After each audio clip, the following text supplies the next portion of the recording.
RTC MD Sajjanar కార్మికులకు న్యాయం చేయకపోగా ఇబ్బందులకు గురి చేయడమే లక్ష్యంగా పెట్టుకున్నారని సస్పెండ్ ఉద్యోగులు ఆరోపించారు. ఆర్టీసీలో పలు కారణాల వల్ల తొలగించిన ఉద్యోగులను తిరిగి తీసుకోవాలని, ప్రభుత్వం జారీ చేసిన జీవోను అమలు చేయాలని ఆర్టీసీ సస్పెండ్ రిమూవల్ ఉద్యోగులు హైదరాబాద్ బస్ భవన్ ముందు నిరసన తెలిపారు.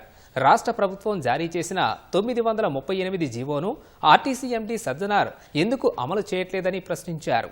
500 నుంచి 1000 మందికి పైగా ఉన్న తమను తిరిగి ఉద్యోగాలకు తీసుకోవాలని లేదా సజ్జనార్ను విధుల నుంచి తొలగించాలని డిమాండ్ చేశారు.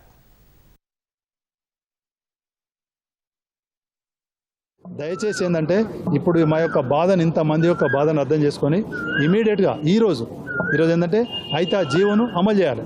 లేకపోతే ఈ జీవోని నేను ఖాతరీ అని చెప్పి ఒక నోటీస్ బోర్డు మీద లెటర్ పెట్టి అతికేయాలని చెప్పి ఆ పంపించిన ఆఫీసర్ చెప్పినాం. ఈ మీడియా ముఖం కూడా ఏంటంటే అదే మేము డిమాండ్ చేస్తున్నాం. ఎందుకంటే ఈ సజ్జనార్ సార్ ఏంటంటే ఇతను వచ్చి 4 సంవత్సరాల పైబడి అయిపోయింది. ఇతను ఇంకా ఆర్టీసీలు ఉంచడానికి ఎట్టి పరిస్థితి కూడా ఇవాళ చూడండి ఎంతమంది వచ్చారు. ఇంకా రానటువంటి వాళ్ళు ఇంకా కొంతమంది కూడా ఉన్నారు.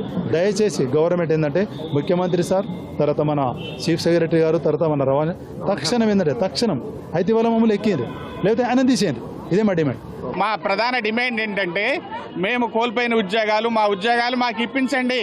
ప్రభుత్వం మాకు జీవో జారీ చేసింది, ఆ జీవో ప్రకారం మా ఉద్యోగం మాకు ఇవ్వండి.